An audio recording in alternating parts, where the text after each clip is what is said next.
Je suis née d'un affleurement de la Roche au milieu des marais, au bord du fleuve Charente qui se jette dans l'océan Atlantique. Une roche fortifiée, logée au cœur d'une boucle d'eau, qu'un roi a voulu transformer en une cité-arsenal, une ville-usine pour fabriquer des navires de guerre. Il est vrai que je suis protégée par les méandres du fleuve et par la vase qui s'installe sur les rives à chaque marée. Ce sont mes forces, mais aussi mes faiblesses. Mais j'ai maintenant plus de 300 ans, ce qui fait de moi une ville à la fois classique et nouvelle. Mon nom, Rochefort. Remontons à mes origines. Voici mon histoire.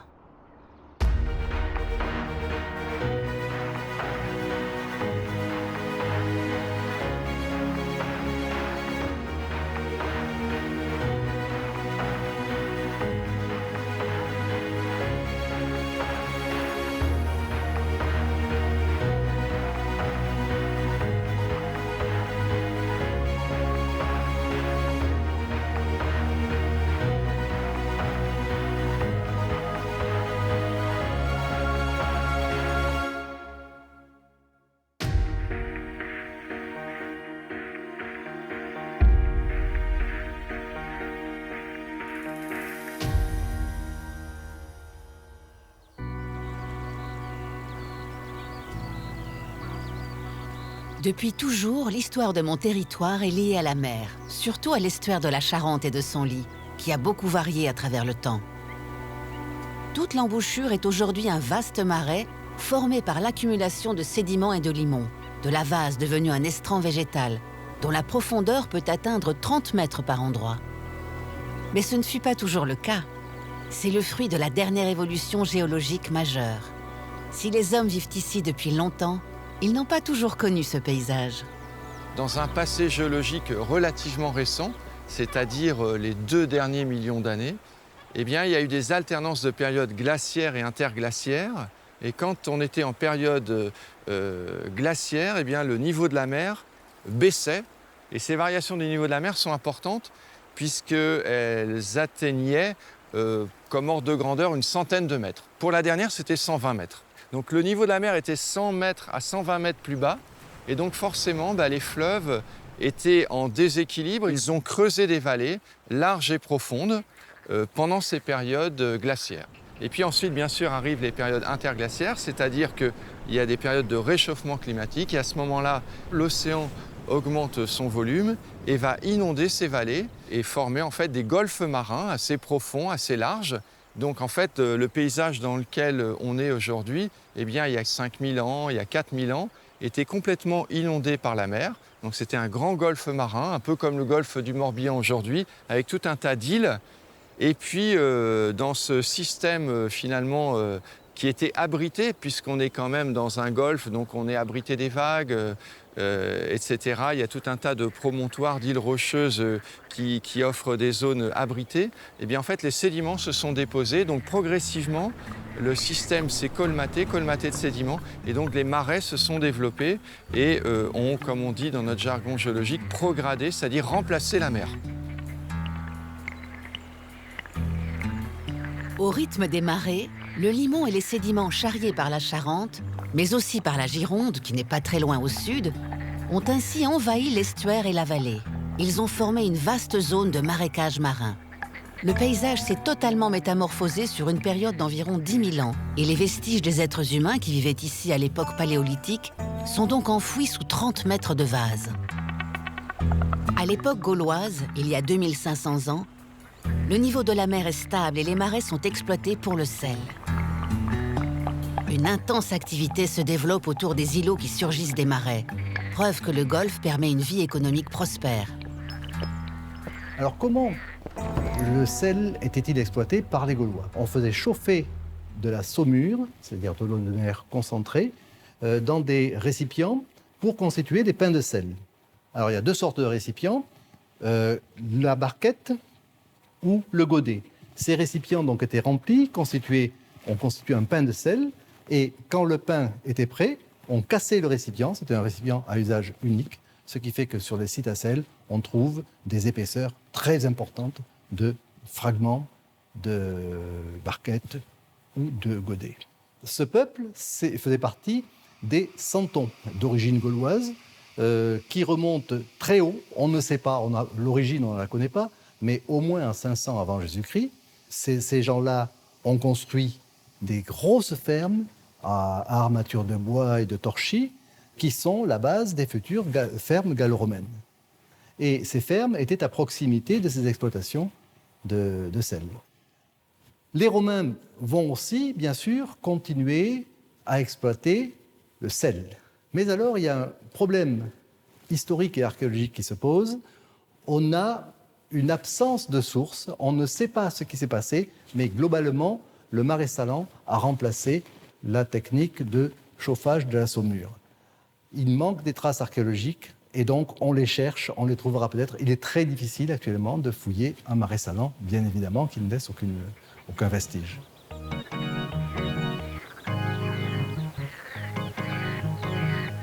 Si les traces archéologiques disparaissent dans la vase et les eaux saumâtres, l'activité humaine y est néanmoins constante. Elle s'inscrit même dans le paysage. Pour se développer, les hommes ajoutent leur grain de sel au mouvement naturel de la formation d'un estran végétal. Ils construisent des digues au bord de la Charente, creusent des canaux d'assèchement et prélèvent des levées sédimentaires qui permettent de gagner du terrain sur les marais, afin d'y favoriser l'élevage et l'agriculture. La vie s'élabore ainsi dans un relatif anonymat autour des éperons rocheux qui dominent les marais.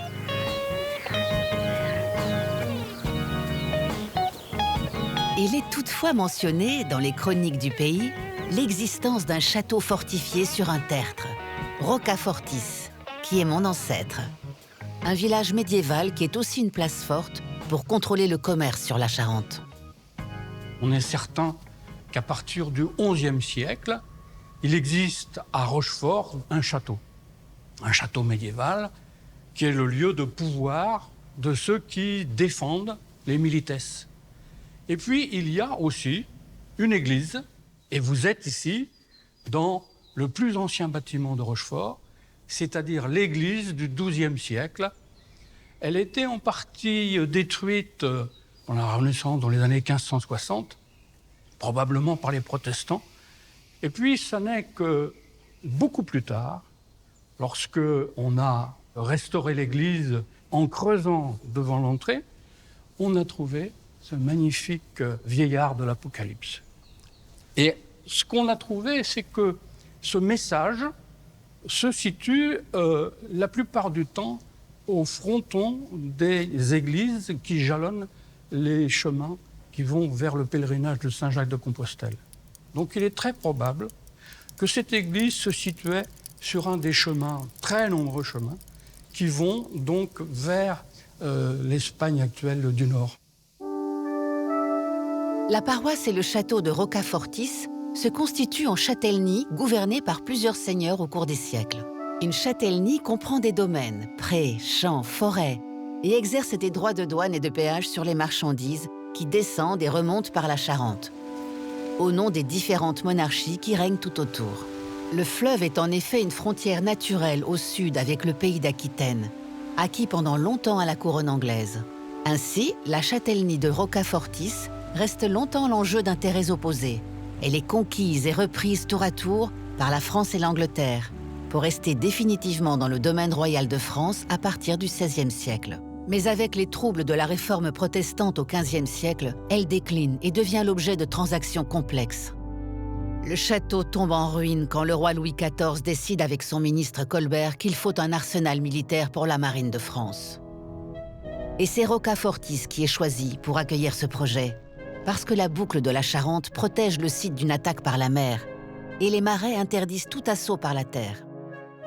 Ma naissance date de l'année 1666, quand Colbert de Terron prend possession de mon territoire au nom du roi et entreprend les travaux gigantesques prévus pour un arsenal. C'est donc d'abord le lieu de production qui compte. Pour construire des navires de guerre, il faut du bois, des voiles, des canons et du cordage. Le premier bâtiment qui marque ma fondation est ma célèbre corderie. Blondel, l'homme à l'origine de la conception de l'arsenal et de la corderie, il va d'abord écrire un traité de mathématiques. avant d'écrire son traité d'architecture. Donc, ce que nous avons derrière nous, c'est un hommage à l'équilibre, à la symétrie, avec deux aléas importants. Le premier, c'est qu'on bâtit donc d'abord l'usine en partie basse sur de la vase. Ça veut dire quoi? Ça veut dire qu'on fait appel à une technologie connue à l'époque, mais qui ici va être difficile à mettre en œuvre, qui est de créer un radeau de chêne. Et à chaque fois, on pose les ouvrages en pierre sur un radeau qui flotte en fait sur la vase.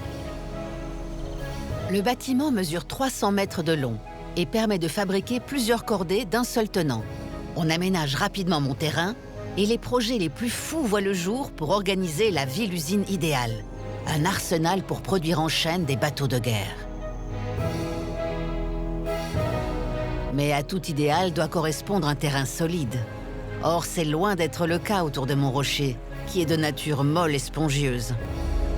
Alors, Rochefort, ça démarre comme un rêve de roi. Louis XIV veut le plus beau, comme d'habitude, le plus bel arsenal qu'on ait jamais fait.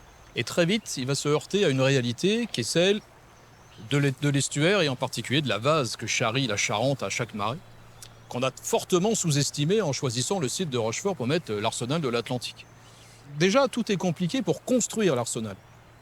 Rochefort, le nom le dit déjà, c'est le rocher au milieu des marais, au milieu de la vase. Donc si la ville elle est bien construite sur du dur, l'usine, ce qui est en plus sur un plan assez déraisonnable, elle fait près de 2 km le long de la Charente, elle est construite sur du mou.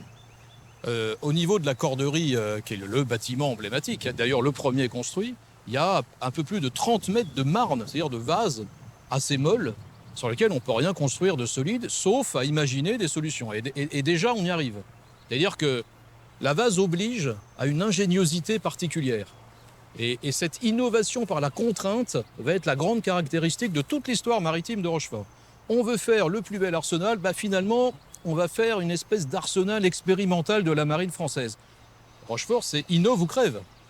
Et ça va être constamment l'obligation des ingénieurs qui sont en charge de l'arsenal de Rochefort.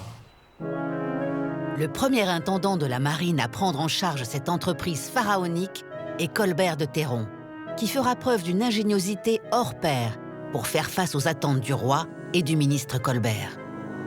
La production s'organise et le travail se rationalise afin de tenir les objectifs et le budget. L'ancien hôtel de Cheusse, dernier vestige authentique de la châtellenie, fut tour à tour la demeure des commandants de marine, puis des intendants de l'arsenal. C'est ici que le travail de construction s'échafaude.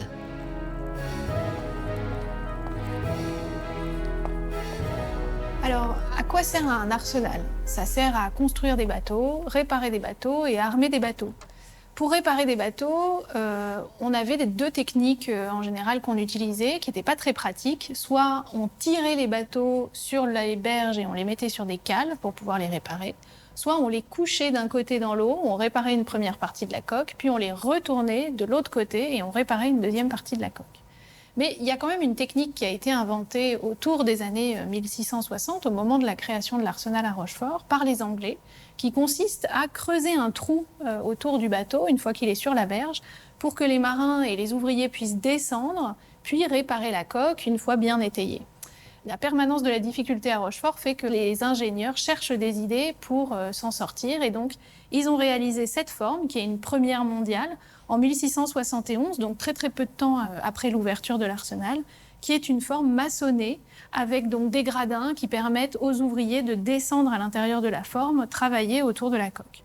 Alors, ça paraît pas grand-chose comme ça, mais ça a vraiment été une innovation reprise ensuite dans tous les arsenaux du monde, cette première forme maçonnée étant donc la première étape pour l'ensemble des arsenaux qui vont utiliser ensuite cette innovation. Alors, pour fermer les formes de radoux maçonnés, on utilise en général soit des portes, soit des écluses.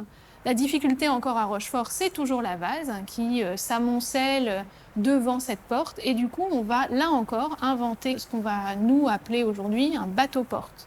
Alors, qu'est-ce que c'est un bateau-porte? Eh bien, c'est une sorte de caisson en bois qui fait la largeur de la forme de radoux et qui, grâce aux marées, va se soulever petit à petit pour laisser passer de l'eau à l'intérieur de la forme ou laisser passer par exemple le bateau.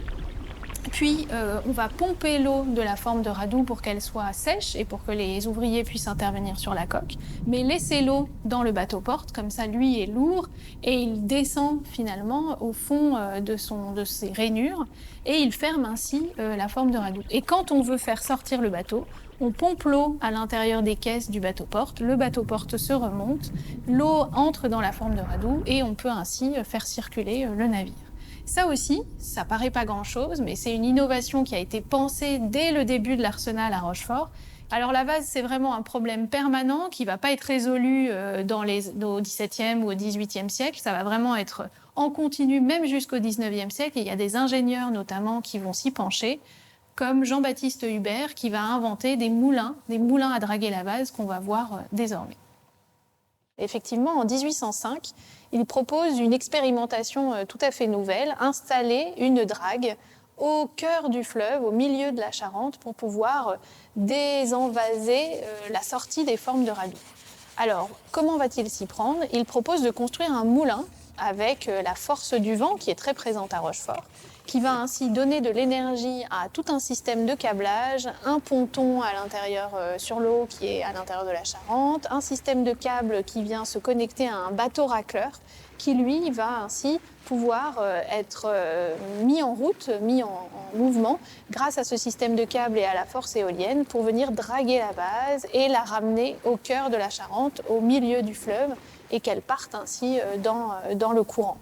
Alors ces innovations, finalement, vont servir à plein d'autres choses. Au fil du temps, Jean-Baptiste Hubert, qui construit et réalise son moulin, va se rendre compte que de l'énergie est disponible. Et du coup, avec ces moulins qui viennent draguer la vase, il va les aménager pour leur faire des tâches qui sont aussi celles des ouvriers de l'arsenal et augmenter encore une fois leur productivité. Scier du bois, ce sera possible grâce aux moulins, broyer des pigments, laminer du plomb. Donc voilà, ces moulins vont devenir des petites usines en elles-mêmes et s'installer ainsi sur les bords de la Charente et marquer aussi le paysage.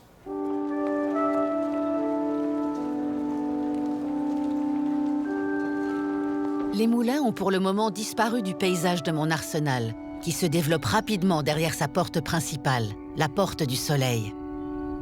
Je me déploie en face d'elle selon un plan en damier, comme toute ville nouvelle qui se respecte, d'Évry à New York. Moi, Rochefort, je suis élaboré exclusivement au service de l'usine navale, véritable joyau technique. Mon espace urbain se développe donc uniquement au service de la productivité.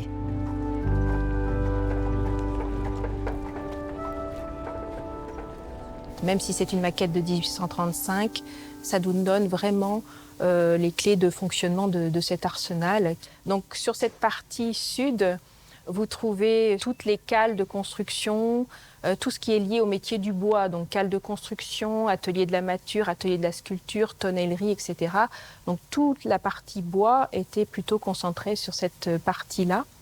Au centre, autour des formes de radoub, notamment la double forme de radoub, les organes de commandement, avec d'un côté la résidence des intendants, de l'autre celle des commandants, qui vont permuter à la fin du XVIIIe siècle. Donc ces deux personnalités, commandant-intendant, étaient vraiment le binôme qui permettait de faire fonctionner cet arsenal. Et puis la partie nord, plutôt avec les grands ateliers, symbolisés évidemment par la corderie royale, les fonderies, et le magasin aux vivres notamment, également magasin des colonies. Et toutes les rues vont à l'arsenal. En fait, c'est vraiment une ville qui est dédiée à cette production. On parle de la création d'une ville-arsenal, peut-être la première ville-arsenal française créée à la fin du XVIIe siècle. Il y a plusieurs impératifs de gestion pour la ville-arsenal. Mon orientation nord-sud répond d'abord à l'organisation du travail. Ma partie basse contient le centre de production et les parcelles d'habitation pour les travailleurs qui arrivent ici en masse. C'est à Michel Bégon, intendant dès 1688, que je dois cette architecture des façades en pierre de taille. Il voulait instaurer de la mesure et de l'homogénéité dans les rues de la ville, l'idée d'un urbanisme efficace et rationnel.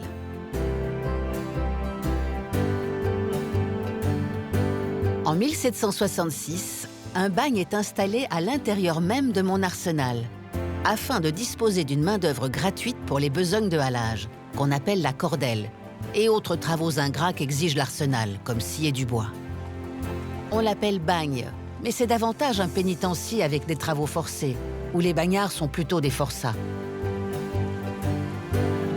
Enfin, il faut sécuriser l'approvisionnement. Le chêne pour les coques vient des forêts de l'Ouest, le pin pour les mâts vient des Pyrénées, et la fonte pour les canons d'Angoulême. Une production des ateliers de mon arsenal a été rendue célèbre par les événements qui lui ont succédé. Il s'agit de la frégate l'Hermione, construite en 1778.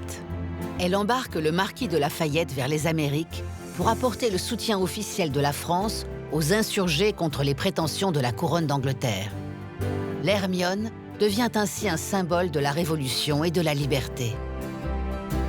Le marquis de Lafayette, avant de s'embarquer, a peut-être séjourné dans la maison du roi, qui pour sa part ne s'y rendit jamais. Située au nord de la ville, comme toutes les demeures de maître, elle fut le premier logis des intendants avant de passer aux mains du commandant de la marine et plus récemment de la gendarmerie.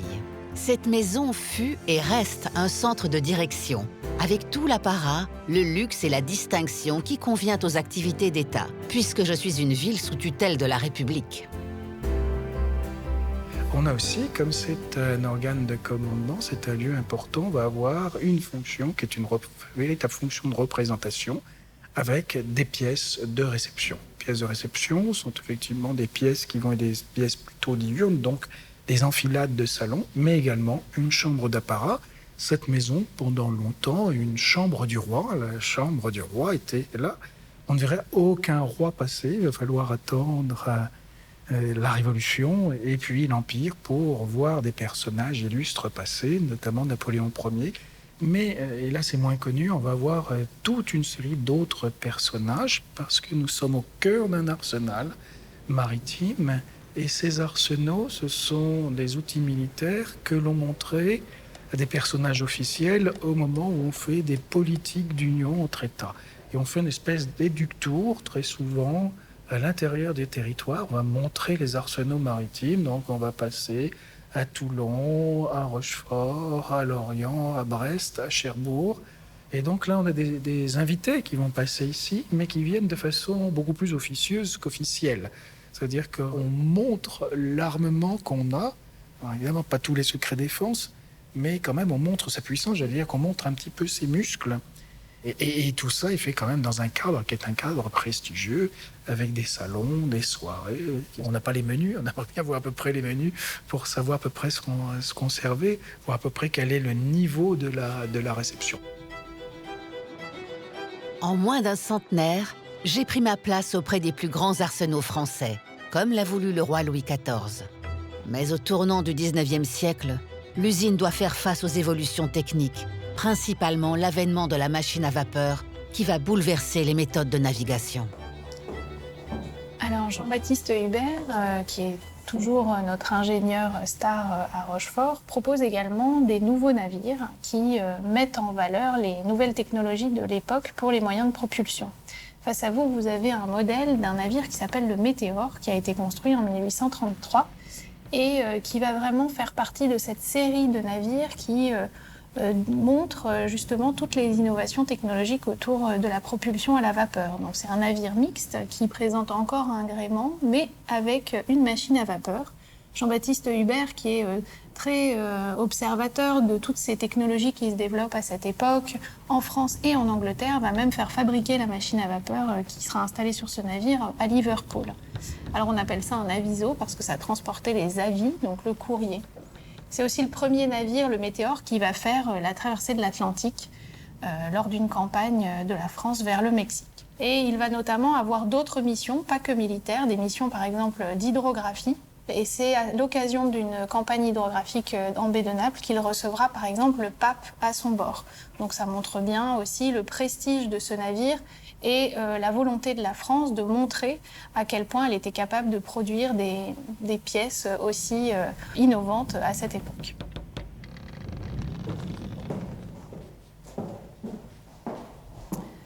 Alors nous sommes maintenant au 19e siècle, au milieu du 19e siècle, et un peu comme ailleurs à Rochefort, on s'interroge sur la possibilité d'explorer les fonds marins et aussi d'exploiter les fonds marins, notamment pour l'artillerie militaire.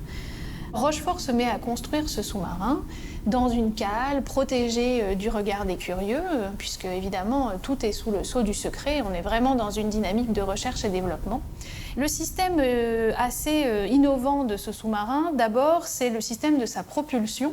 Donc on est sur une propulsion à air comprimé. Il y a 23 énormes bonbonnes d'air comprimé qui sont à l'intérieur de ce sous-marin, qui permettent de propulser le sous-marin, mais aussi de donner de l'air à l'équipage. Ce que vous avez sous les yeux, c'est donc un modèle qui a été réalisé en 1867 par la France, enfin l'atelier des modélistes de Rochefort, mais pour la France, et notamment pour être exposé lors de l'exposition universelle dans le pavillon de la Marine.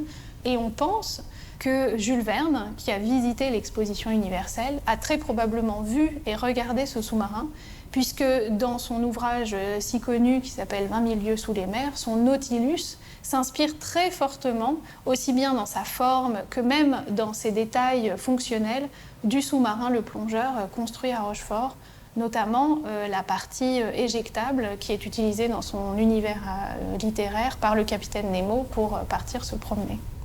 Donc on est face à cette innovation technologique. Peu de gens imaginent qu'à Rochefort on a construit des sous-marins, mais c'est pourtant ici que le premier sous-marin de la marine militaire a été réalisé.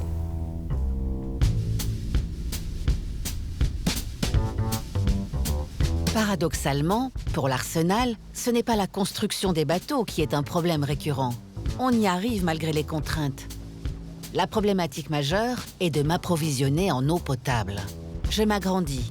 Et si les parcelles d'habitation sont pourvues de puits auxquels les habitants peuvent se fournir, l'eau reste saumâtre. Il faut donc la dessaler pour la rendre potable. Pour obtenir de l'eau de qualité, les Rochefortais sont obligés de faire appel à des porteurs d'eau. Et cette pratique durera longtemps. L'eau de source est activement recherchée pour la ville, mais souvent, on la trouve là où il ne faut pas. Par exemple, quand on creuse la double forme de Radoux, une source de résurgence jaillit de la vase, et il faut la contenir à grand-peine pour qu'elle n'inonde pas l'ouvrage en pierre. Quelques points d'eau sont remarquables, comme la fontaine de l'Amiral qui servit d'abord aux besoins de l'Arsenal et permettait aux ouvriers de boire une eau de qualité. Une réserve de cette eau est gardée dans un bassin édifié dès le XVIIIe siècle.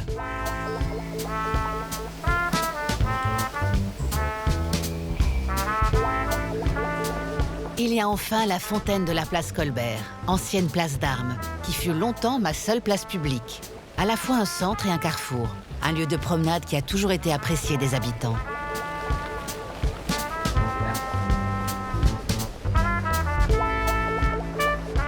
On trouve aussi de l'eau potable dans les marais.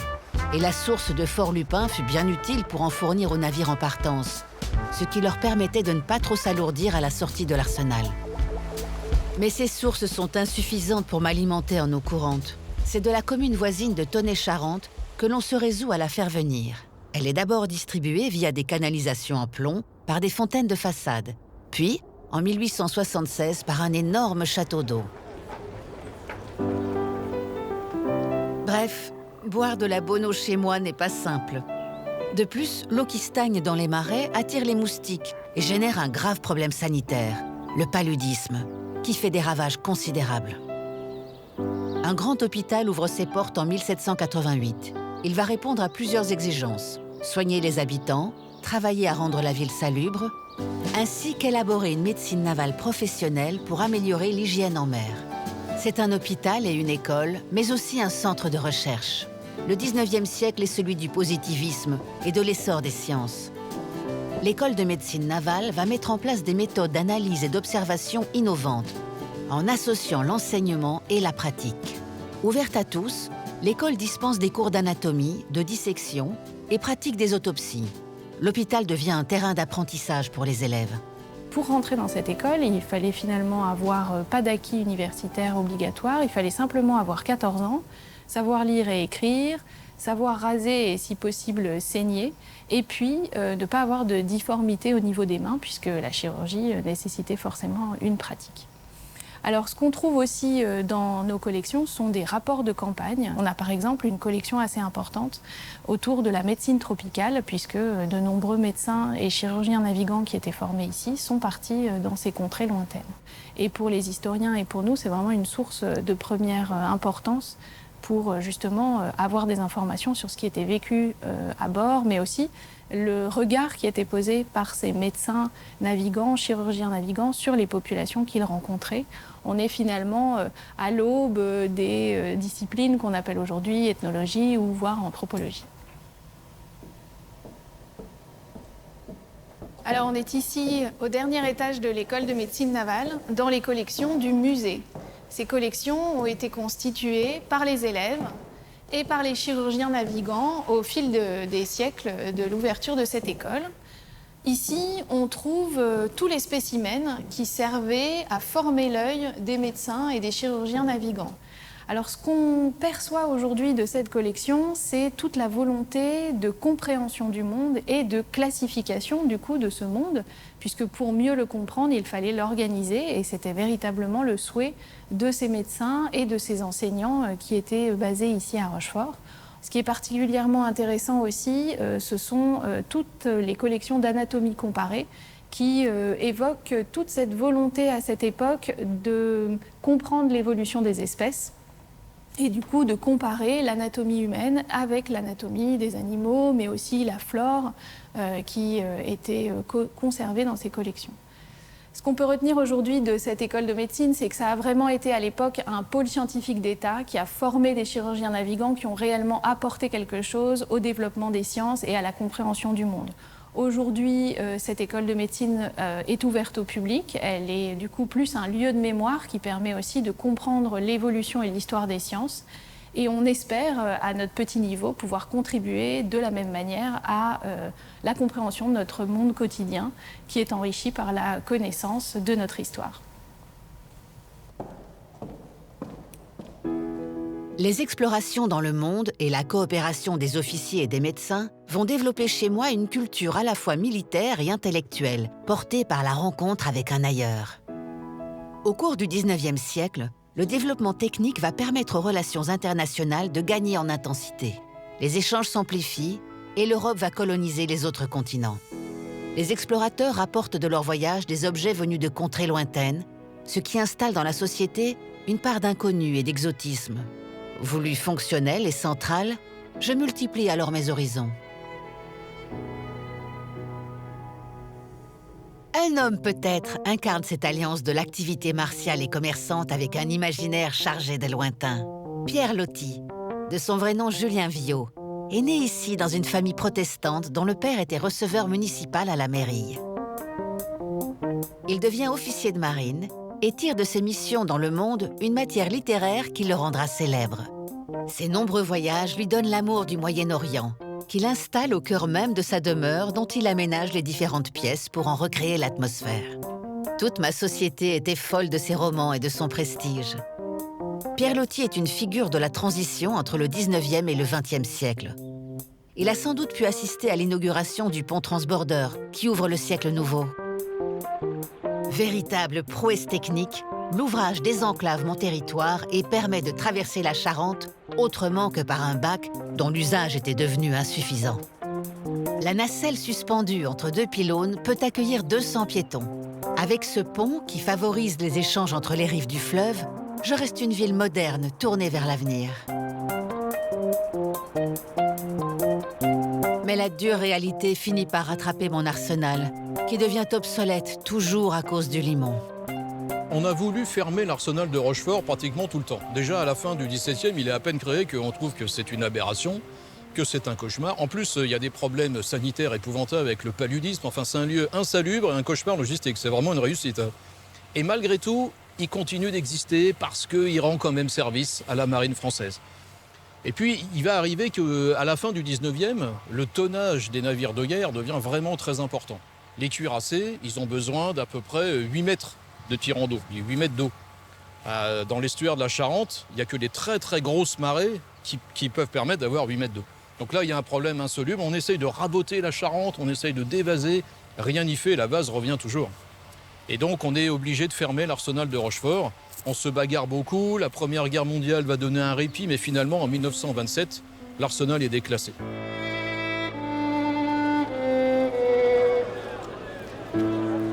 L'arsenal ferme donc définitivement ses portes en 1927. Ville-arsenal au service de l'État, je suis abandonnée par celui qui m'avait donné naissance, m'avait soutenue et me portait à bout de bras. Fin de partie. Je suis amputée de ma fonction. Comment pourrais-je continuer d'exister ?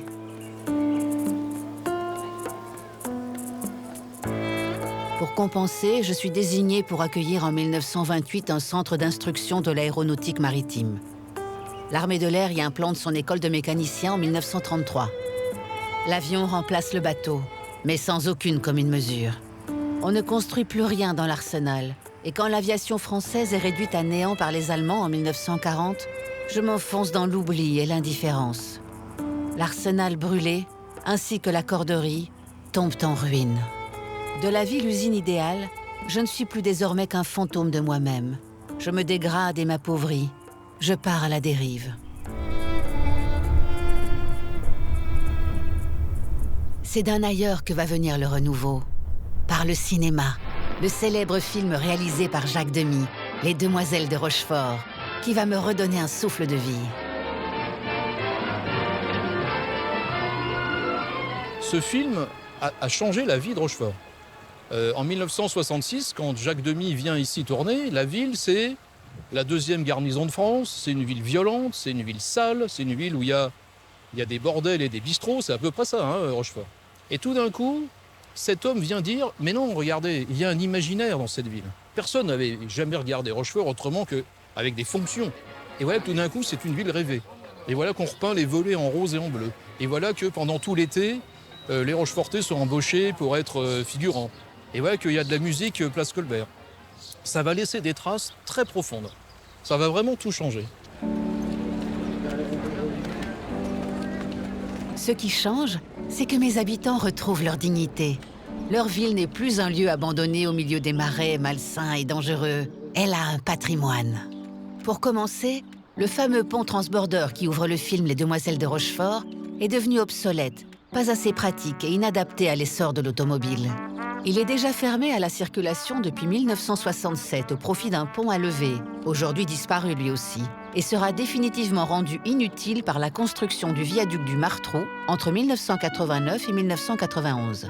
Mais mes habitants n'acceptent pas la destruction du pont transbordeur et ils obtiennent que l'argent destiné à le démonter serve plutôt à sa restauration et à son entretien. Le pont devient un de mes symboles. Dès lors, un élan de réhabilitation de mon histoire maritime va animer ces édiles qui vont entreprendre de grands travaux de restauration.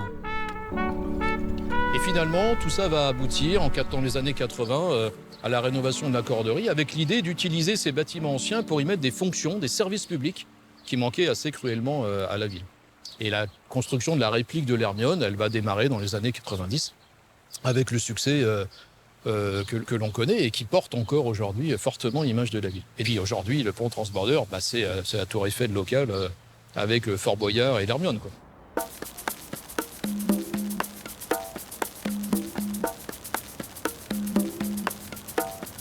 Un port sans navire n'est pas un port digne de ce nom.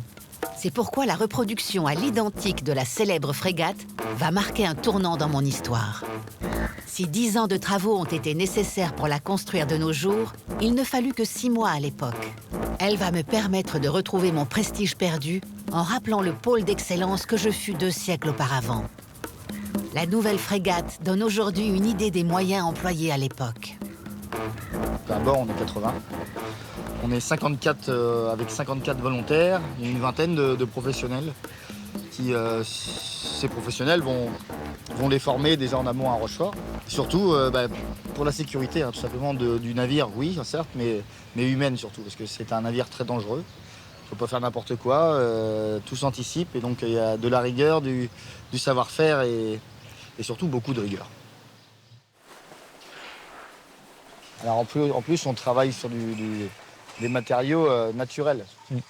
Donc ces matériaux naturels nécessitent un entretien permanent, c'est-à-dire l'été, l'hiver, chaud, froid, humide. Donc ça, c'est 12 mois de l'année. On est en permanence, quand le bateau ne navigue pas, par exemple, on est en permanence en train de checker mètre par mètre, n'importe quel diamètre du cordage, pour savoir s'il va être capable de refaire le même emploi qu'il précédemment, quoi. C'est un phare pour la ville. C'est un magnifique monument qui a été mis là et qui rappelle justement les grandes heures de l'Arsenal. Voilà, c'est ce qui manquait typiquement à la ville. D'ailleurs, c'est ce qui avait été évoqué à l'époque de sa construction. C'était remettre la pièce manquante de l'Arsenal, c'est un bateau, quoi, un navire. Il n'y en avait plus depuis des années. L'Arsenal est fermé depuis le début du XXe siècle. Donc on avait perdu l'âme de la ville. Et là, c'est un élément qui permettra, j'espère, et qui j'imagine aussi, de remettre ce côté maritime dans cet arsenal maritime. C'est tous ensemble, on avance, sinon on n'avance pas, quoi. Ici, seul on fait rien. C'est impossible. Oui. Donc là, c'est vraiment c'est un hymne de travail ensemble. Voilà, une belle valeur, plutôt. Je sais pas ce que t'en penses, mais... Tout à fait d'accord. L'entretien général de l'Hermione coûte entre 500 000 et 1 million d'euros par an. On peut imaginer que le budget annuel de mon arsenal devait être conséquent. Mais l'industrie marine appartient désormais au passé. Mon réveil, initié par le cinéma, passe aussi par la renaissance de mon ancien arsenal, qui se consacre désormais aux activités aéronautiques. Stelia Aerospace, filiale à 100% du groupe Airbus, produit des pièces variées pour l'aérien. Fuselage, fauteuil passager, siège de pilote, une technologie de pointe qui emploie 7000 salariés dans le monde, dont 4500 en France, sur 5 pôles. Sur le seul site de Rochefort, où est fixé son siège social, 900 salariés fabriquent des pièces de luxe à la française, avec des sièges connectés et sur mesure, ce qui en fait l'employeur majeur et incontournable de la région. Le site connaît un développement et une croissance rapide. Il attire les populations comme au temps de l'Arsenal. Il est un vivier pour la formation et l'orientation des jeunes. L'aérien a donc remplacé le maritime. Cependant, je reste un port d'importance malgré les problèmes d'envasement.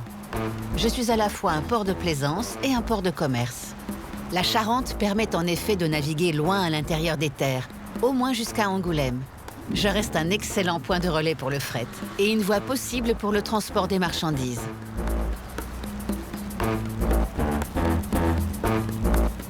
Qui nous dit que demain, par exemple, l'entreprise aéronautique qui n'utilisera pas la Charente pour expédier des tronçons d'avion en Espagne. Et on peut imaginer comme ça, on parle beaucoup du changement des modes de transport, on peut imaginer qu'à nouveau on reconquiert nos fleuves, et la Charente en particulier, pour du transport, que ce soit du transport de fret, comme du transport de passagers, comme une découverte touristique. En fait, si on invente ici un arsenal, c'est parce que tout au long de la Charente, on va armer les navires. Et c'est à nouveau pour ça que ce ruban fluvial, il a été si important à un moment. Ce serait quand même dommage qu'il ne retrouve pas son importance. Je dois à présent me penser en termes de grand territoire. Mon territoire, c'est un estuaire. C'est un marais traversé par la Charente et d'où surgit un piton rocheux qui est devenu une cité. C'est aussi une eau thermale. En effet, dès le 19e siècle, on avait foré à très grands frais un puits artésien dans le parc de l'hôpital. À la profondeur de 816 mètres, avait jailli une eau thermale riche en minéraux. Mais le puits avait été bouché par accident lors de travaux de réparation. Depuis, 2 autres points d'accès ont été mis à jour, qui donnent une eau polymétallique à 41 degrés. Je suis aujourd'hui la 3e station thermale de France. Mon eau est reconnue pour traiter les douleurs articulaires et les dermatoses. Enfin, je suis également devenue un exemple pour la gestion des eaux usées. Jusqu'en 1970, il n'y avait aucune gestion des eaux courantes qui étaient directement rejetées dans la Charente. En 1980, on a fait à nouveau preuve d'innovation sur mon territoire, en inaugurant un procédé inédit de traitement des eaux. Alors vous êtes sur la station de lagunage de Rochefort, qui est la plus grande station de lagunage de France. On a à 5 minutes du centre-ville de Rochefort, dans la dernière boucle du fleuve Charente, à quelques kilomètres à vol d'oiseau de l'estuaire de la Charente. Donc on va récupérer l'ensemble des eaux usées de la ville de Rochefort, ce qui représente en moyenne 5000 m3 par jour. Ces eaux vont d'abord subir un traitement physique, donc elles passent dans un ouvrage qu'on appelle un pré-traitement, où là, grâce à un dégrillage, un dégraissage, un dessablage, on va enlever les gros déchets, donc les papiers, le sable, les déchets alimentaires, les détergents. Puis cette eau va passer dans des bacs qu'on appelle des décanteurs, où là, on va la laisser reposer pendant 2 heures, ce qui va nous permettre de récupérer 80% des matières en suspension. Mais la particularité surtout du lagunage, c'est de consister à faire transiter l'eau dans ces grands plans d'eau. Et là, plus besoin de produits chimiques, plus besoin de machines. C'est la nature qui a travaillé pour nous. Puisque l'oxygénation de l'eau va se faire naturellement par le vent. Le vent va créer un clapot, ce qui permet à des bactéries de se développer, de décomposer la matière organique qui restait dans les eaux usées en minéraux. Cette eau ensuite va passer dans une deuxième lagune où là on va avoir des algues microscopiques qui vont se développer, qui vont permettre une deuxième oxygénation de l'eau, mais surtout le développement de plancton animal, ce qu'on appelle du zooplancton, ce qui va permettre la mise en place de chaînes alimentaires. Alors là, nous sommes au niveau de la lagune numéro 3 et on s'aperçoit qu'on a une eau qui est extrêmement verte puisqu'on a un développement d'algues microscopiques, ce qu'on appelle du phytoplancton. Et ces algues, grâce à l'énergie du soleil, vont produire de l'oxygène. Et à partir de cette lagune, lorsqu'on met une petite épuisette dedans, on s'aperçoit qu'on a du plancton animal qui se développe en très très grosse quantité. Donc ce sont principalement des petits crustacés qu'on appelle des daphnies. On peut en avoir à cette saison jusqu'à 2000 par litre d'eau. Donc ça représente une source de nourriture impressionnante pour les oiseaux qui vont venir stationner sur la station de lagunage. En ce qui concerne la destruction des bactéries pathogènes, elle se fait naturellement par les rayons du soleil, les rayons ultraviolets. Ce qui fait qu'une fois que l'eau a transité pendant 4 mois dans les différentes lagunes, elle est rejetée en Charente et à ce moment-là, elle est de qualité eau de baignade. Ce qui est très important vu notre situation géographique, puisque nous sommes tout proches de l'estuaire de la Charente, où on a les stations balnéaires de Foix, de Port-des-Barques, mais surtout toute la zone ostréicole de Marennes-Oléron. On est très fiers de notre station de lagunage, que les gens peuvent venir maintenant visiter, puisqu'il y a eu un partenariat entre la ville de Rochefort et la Ligue pour la protection des oiseaux. Et depuis 1991, donc, on a une structure d'accueil du public. Donc on accueille en moyenne 7000 personnes à l'année, principalement des scolaires, puisqu'on est surtout un centre d'éducation à l'environnement, pour sensibiliser justement les jeunes à la gestion de l'eau au quotidien, donc faire attention à l'eau chez eux, savoir d'où vient l'eau potable, quelles sont les activités pour lesquelles on l'utilise, quelles sont les économies que l'on peut faire et pourquoi c'est important d'épurer cette eau avant de la remettre dans le milieu naturel. Bon, ben, Capucine, on va aller maintenant sur un autre bassin. On fait bien rentrer l'œil.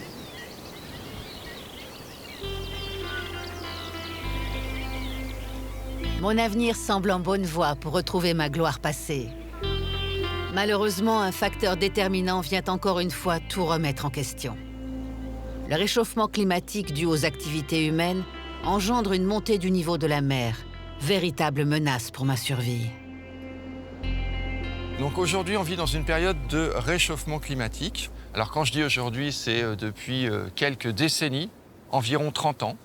Eh bien, l'élévation du niveau des mers atteint 3,2 mm par an. Donc 3,2 mm par an, ça fait 30 cm par siècle. Si le niveau de la mer monte ici de quelques décimètres, eh bien ces territoires qui sont déjà très vulnérables à l'inondation vont l'être encore plus. Eh bien, on aurait une réinondation de ces marais, c'est-à-dire une réappropriation de ces systèmes par la mer, alors même que quelques millénaires auparavant, eh bien, c'est les sédiments qui ont remplacé la mer. Les ravages de la tempête Xynthia en 2010 donnent un avant-goût des conséquences à prévoir. La concomitance du phénomène avec une pleine mer à fort coefficient a fait s'élever son niveau de plus d'1 mètre en quelques heures à peine, ce qui a bien évidemment eu comme conséquence d'inonder tout le territoire de l'estuaire. L'expérience n'a pas laissé que des observations négatives grâce aux mesures des niveaux de l'eau effectuées dans le marais. Eh bien, on s'est aperçu que pendant l'événement Xynthia, évidemment, la mer montait très vite et plus fort que dans une marée normale à cause de la tempête, mais on s'est aperçu à un moment donné que la courbe de marée était écrêtée. Et on s'est aperçu que cet écrêtage de la courbe correspondait à l'altitude des digues qui bordent la Charente.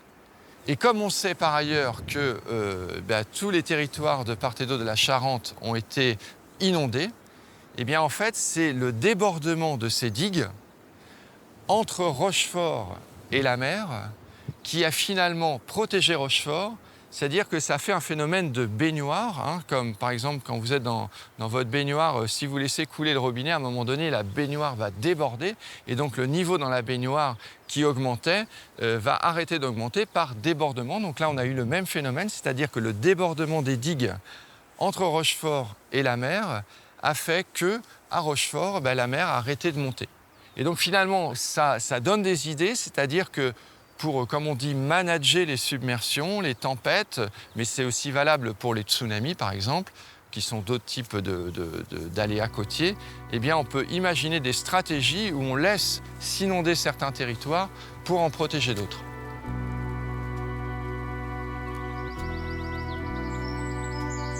Le marais m'a protégée, pour le moment. Mais si le climat continue de se réchauffer, que les océans augmentent en volume, la mer montera inéluctablement et noiera le marais. Les équipements de valeur, comme l'arsenal qui sont installés au pied du rocher, seront perdus. Le choix de mon site ne se révèle décidément pas judicieux. En tout cas, il n'est pas durable si l'homme n'arrive pas à maîtriser ses émissions de gaz à effet de serre. Cependant, si l'on peut tirer une leçon de mon histoire, n'est-elle pas dans cette preuve de l'ingéniosité humaine face aux enjeux les plus impossibles? La contrainte est souvent le meilleur levier pour libérer la créativité. J'ai montré ma capacité de réinvention. Cela dit, faut-il vraiment attendre que la catastrophe se produise pour que l'on en prenne conscience ?